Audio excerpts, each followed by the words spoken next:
My mother-in-law Sharon has never liked me. I have no idea why. I guess nobody is really good enough for her darling son. And she did not like the fact that in spite of her clear disapproval of me, my husband still chose to be with me. We have been together for 3 years, and 1 year ago we got married. Initially, my husband and I really tried to get her to like me, but she was always too high and mighty to care. She treated me like dirt, and most of the time when I would visit, she would pretend like it was not even there, or else she would act like I was completely unwanted. The only reason my husband and I would even visit her before we got married was because my father-in-law was very sick, but he was a good man. So in order to spend time with him before he passed away, we would try to visit as frequently as we could. Unfortunately, my husband lost his father 3 months after we got married, but he had been sick for a long time. So we were just glad that he was able to watch his son get married before he went away. After his demise, we also reduced our visits to Sharon significantly. It had been made very clear to us that she did not approve of our relationship, and even on the day of our marriage, all she did was sulk about it. So if she didn't like me, we were going to make sure that we stayed away from her. My husband still stayed in touch with his mother, but did not visit her as much as he used to. The reason he stayed in contact with her was because his father had left everything to him and only the house to his mother, so it was his responsibility to fund his mom. He would send her money monthly since she had been a stay-at-home mother for the majority of her life, and only her husband had worked. She didn't have any money of her own. She was completely reliant on my father-in-law. And after his passing, she would have to rely on my husband to maintain her lifestyle. However, my husband did not want her to know that his father had left no money for her, so in order to spare her feelings, he told her that his father had left instructions that all the money was to be directed to his son, but on the condition that he would have to take care of his mother, even though there was no such condition. And before you guys ask, we don't really know why my father-in-law did not leave any money to his wife. From what we knew, they tolerated each other when they were together. I wouldn't call it a happy marriage, especially at the point when I got to know them, but they were together, and I guess there was no reason for him not to leave anything to her apart from the house. Anyway, after my father-in-law passed away, it was my husband who had been taking care of his mother, because even though we did not share a good relationship, I did not feel comfortable, and neither did he feel good about cutting her off entirely and leaving her on her own. So while we reduced our visits to her house significantly, he still continued to take care of her. And I feel like that in itself should have made her feel a bit grateful towards her son. Unfortunately, I don't think it had that effect. Last week, my husband was out on a business trip, and out of the blue, I received an invitation to Sharon's birthday party. That was really surprising because so far I had never received any invitations to any of her events. And it's always been an invitation to my husband, saying that he's allowed to bring a +1 just to make it clear that she doesn't even acknowledge my status as his wife. But this time, the invitation was addressed to me in particular. I was very confused, so I spoke to my husband about it first. And he told me that he had received an invitation as well, but he had received that much earlier, and it was clear that my mother-in-law was inviting me as a second thought. He told me that he had made it very clear to Sharon that he would not be able to make it to the party because he had a work trip that was more important, but if I wanted to go, I would be free to attend. Before that, he suggested that I should speak to Sharon on the phone and ask what this is all about, because it's really confusing. So I took his advice and I called Sharon and I asked her about the invitation, and she told me that she was inviting me to make amends. She said that she was well aware of the fact that she hadn't exactly treated me well in the past, but she wanted to fix that because I knew that we were together for the long run, And if my husband really loved me, then she wanted to be respectful of that and wanted to give me a real chance. I was very skeptical about attending because so far, the kind of relationship that we had, it hadn't exactly been pleasant to deal with her. But on the phone, she told me that she was really sorry about the way she had behaved with me, but she had spoken to a couple of her friends and had come to the conclusion that she really needed to step up as a mother and as a mother-in-law and do better. So this was her way of trying to make it up to me by extending an invitation to her birthday party and asking me to attend so we could bond. And I know I really shouldn't have gone or fallen for her act, but I felt like she was being genuine, so I decided to attend. It was a terrible decision that I really regret now, but anyway, that next evening I got dressed and I went to the party. I expected to be greeted personally by Sharon, but to my surprise, she had hired a doorman for her party, and right in front of me, he went through the guest list and told me that my name was not on the list. I was really confused. So I even opened the invitation to the party on my phone and showed it to him, but to my surprise, he told me that what I had received was not even the actual invitation. And he told me that somebody must have tricked me. That should have been my sign to go home, but I was genuinely willing to give Sharon a chance. So I just stood there and I called her up and told her what was going on. She then came out a couple of minutes later with a bunch of her friends, and I thought that she was going to tell the doorman that I was a last-minute addition and invite me in. But instead of doing that, she started yelling at the security staff to throw me out and said that she didn't even know who I was. Her group of friends who were standing behind her were struggling to control their giggles, so I knew that this was pre-planned. But Sharon took her role very seriously, and she started shouting about how she did not want any gate crashers at her exclusive party, and it was only meant for her close family and friends. And since I was literally nobody, she made a couple of really hurtful comments about how she can't just allow any sort of filth to enter her house. And I walked back to my car in tears before the security staff had to intervene. I didn't even say anything that day, mostly because I couldn't bring myself to do it since I was crying so hard. I drove a couple of miles away from the house before completely breaking down inside my car and calling my husband up to tell him what had just happened. He heard me out patiently and consoled me, and even promising me that he would cut his business trip short to come back home earlier than he planned so he could be there for me, because this had obviously been a very humiliating experience for me. I could tell that he was very upset with Sharon, but he did not let his anger come through while he was talking to me and just focused entirely on comforting me. So I literally had no idea what was about to happen the next day. Anyway, I came back home that day and I blocked Sharon everywhere that I could possibly think of and promised myself that I would never, ever speak to her again or even give her a chance to speak to me. The first thing that I did the next day, I spoke to my husband on the phone and he told me that he was coming back the day after. But while I was on the phone, somebody showed up outside my door and they were shrieking their head off. And when I went to check, I was really not surprised to find Sharon out there because I had expected her to show up at some point, but I did not know what she was screaming about until I heard her out. And I realized that she was telling me that she was going to take us both to court and make sure that we paid up. I had no idea what she was talking about. But luckily, my husband was on the phone, and when I asked him, he told me that the night before, he had sent a message to her, and in the message he had sent to my mother, he had said that he was going to cut off her funds now, because if she couldn't respect him or his wife, she had no business taking money from us. He told her the truth, that her husband had not left her anything, and all the money that my father-in-law had went to him.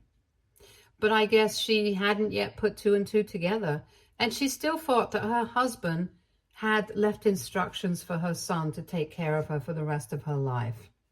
And that's why she had shown up at my door screaming about how she was going to take us both to court and make sure that she got the money she was owed.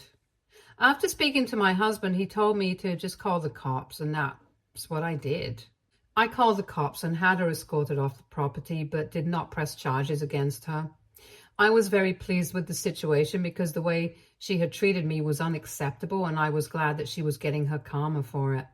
She had humiliated me, and now she was going to have to look out for herself because, as far as I knew, she did not have any money and had been expecting her husband to leave her something. At the time, I did not think there was anything wrong with what we were doing, and even when my husband returned, we were fine with our decision to cut off her funds and make sure she stayed out of our lives. But then, 2 days back, she sent us both an email saying that she was really sorry for what she had done, but she needed our help to survive because she literally did not have anything, and she was counting on the kindness of her children, referring to both my husband and I. I could tell that she was trying to butter us up, and it did not seem very sincere. But now that I think about it, there is nobody to take care of her unless we do. And yet I don't really feel like telling my husband to get back in touch with her or anything. We haven't even spoken about it yet, so I don't know what he feels. But I have been having a lot of mixed emotions on this topic. So AITA for wanting my husband to cut off my mother-in-law's funds after she insulted me? Update 1. Hi, so first things first. I have received a lot of comments calling me stupid and stuff for wanting to give my mother-in-law a chance. I would just like to defend myself and say that I had genuinely and truly wanted to believe that maybe she was sincere about wanting to make amends with me. Everyone makes mistakes and everyone has an ego, and she's definitely not the first mother-in-law in the world to treat her daughter-in-law badly. But I have heard of people who have corrected their behavior, and I thought that it would be the right thing to give her one chance, at the very least, which is why I went to her party, and I do regret it now, but I don't think that I did anything wrong. I was the victim in the situation, not the perpetrator, so I don't think it's fair to hate on me for being somebody who likes to give second chances. That's just who I am as a person. I'm not stupid or gullible. I'm just a normal human being. Besides, I had spoken to her on the phone before attending the party, and she had sounded very sincere. So the act that she had put on was so good that I literally felt like I did not have any reason to doubt her intentions. I feel like we have to give her some credit as well, since she manipulated me quite well. My attending her party and wanting to give her a second chance shows the kind of person that I am, and her taking advantage of my decision and humiliating me shows the kind of person that she is. That's the end of it. Anyway, I don't want to talk more about that. I just wanted to defend myself before more people started sending me hate. I have discussed it with my husband, and while both of us regret whatever happened at the party, we are just glad that it brought out her true colors, and we know what kind of a person that she is now. Not that there was any doubt about it earlier, she was still terrible, but now it's just more obvious. And we also spoke about the email that she had sent both of us and realized that both of us had been feeling equally guilty after it. But after talking it through, we realized that the only reason she was reaching out to us was not because she was sorry, but because she needed money to maintain the kind of lifestyle that she had so far. So she could pretend that we were her children, all that she wanted. But the truth of the situation was that she did not have anyone else to count on, and we were basically just her meal ticket. We pretty much stopped feeling guilty after we realized that even though she did not have any money that had been left to her by my father-in-law, she definitely had some money. We spoke to the lawyer who had been the executor of her father-in-law's will. While he did not tell us why exactly no amount of money had been left to my mother-in-law, he did tell us that she did have a certain amount of money in her bank account that her husband had transferred to her before he passed away. And if she was really struggling, she had a bunch of really valuable stuff that she had purchased, and she could always just sell it. Worst comes to worse, she could approach her family for money, and asked them to take care of her. The bottom line was, it was not necessary for us to keep funding her, even after she was so disrespectful towards us, because it wasn't like she couldn't survive without us. She just didn't want to because she did not want to spend her own money. That's how she had been her entire life. She wanted to portray herself as a helpless damsel in distress so that my husband and I would take pity on her and keep sending her money, even if she continued to treat us like crap. And for a while, she had us fooled and had completely manipulated us into feeling guilty for her, but we were not going to allow her to manipulate us again. She is a bit of a master when it comes to that. But we're also aware of her tricks, and now it's going to be very difficult to fool us. It has been 1 week since she sent us that email, and we haven't responded to her yet. Neither are we going to. We're going to continue to ignore her because we don't want anything to do with her. If she stops living such an extravagant lifestyle and living beyond her means, she is going to be able to make it work with whatever money she has right now. We are not going to take pity on her and help her out anymore because she had lied to us about being helpless in the first place. Honestly, I just feel relieved that I don't have to deal with her anymore, because it had been very difficult for me to maintain the balance between hating her and still somehow dealing with the fact that she was going to be a part of my life through my husband. But now that he is done with her, I'm feeling a lot better about things. He was never a mama's boy to begin with. Let me just make that clear. But like any other son, he wanted to be able to take care of his parents, and that's why he had stayed in touch with her. Unfortunately, it's very obvious now that Sharon does not deserve it. She could have had a very easy life if she just tried to play nice with me, but what can I say? Some people are just not clever enough and let their egos get in the way of what's good for them. Update 2. Hi, so it has been 2 weeks since Sharon sent us both that email, and after that, she did not contact us for a really long time. Yesterday, though, while my husband and I were having dinner, she showed up at our house once again. I was about to call the cops again, but this time she was not yelling at us. Instead, after ringing the doorbell and making herself known, she just started crying at our doorstep. At that point, both my husband and I were really confused about what to do, because this could be another one of her tricks to manipulate us into feeling bad for her and guilt-tripping us into continuing to support her. But on the other hand, she was sobbing on our doorstep, and I think anyone in our place would have felt just as bad. So after a brief discussion with each other, my husband and I decided that we were not going to open the door, but we were going to try and be gentle with her, because calling the cops on her while she was in that state would not be a good move. We spoke to her through the intercom and told her that we were willing to give her some time to pull herself together and leave. But if she did not take that opportunity, we would be forced to call the cops. And we really didn't want to do that a second time. So now it was up to her what she wanted. She replied saying that she did not want any money from us. She just wanted to say that she was really sorry. She knew that this apology was coming a little too late, but now that she did not have anybody, she had realized how important it was for her to have her family around her, and she couldn't exactly fill that void in her life with extravagant parties and time with her friends. Because even her friends had families of their own who loved them and spent time with them. So even if we did not want to send her money, the least we could do was at least visit her sometimes, because she really missed us, and mostly her son. We did not know what to say, so we just stayed quiet, and she continued to talk after we did not respond. She said that she was also apologetic for the fact that she hadn't been completely honest with us. She hadn't told us that her husband had indeed given her some money before he passed away. But to be fair, we haven't been entirely honest with her either. She brought up the fact that, just to spare her feelings, her son hadn't told her that her husband had left her absolutely no amount of money, and in a way it was fair, but she felt like both of them had lied to each other and let each other down.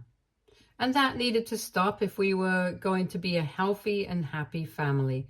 So she wanted to be truthful with both of us and said that the reason she did that awful thing on the day of her birthday to me was that all her life she had believed that no woman would ever be good enough for her son. She hadn't approved of me because I was too outspoken, too bold, and too ambitious, which I guess is true. But I really don't understand how that was supposed to be a problem in our marriage. But anyway, that's the reason why Sharon had never approved me. And when she realized that her approval did not mean anything anymore, since my husband was head over heels for me, that made her resent me even more. She said that she had had to sacrifice a lot when she was married to her husband, and they were never in a happy marriage, but she was content with him. And somewhere or the other, deep down, she had started imposing the same burden of expectations on me. And when I did not try to live up to those expectations, she started hating me. She hated the fact that her son loved me so much, which meant that she had serious issues, but she was willing to work through them so she could maintain a relationship with us because she did not want to lose the only family that she has. I thought that was pretty raw and real of her, but we're still wary of her. So after some silence, I told her that we would think about what we wanted to do, but for now, we just wanted some peace and quiet to mull this over. After that, she left, and before leaving, she apologized to us for one last time. Right now, both my husband and I are very confused and have no idea what to do. So we're here. Any sort of advice on what to do will be really appreciated because we are completely lost. We really don't want to get manipulated into anything again, but we also don't want to be heartless. Honestly, neither of us has any clue what to believe anymore.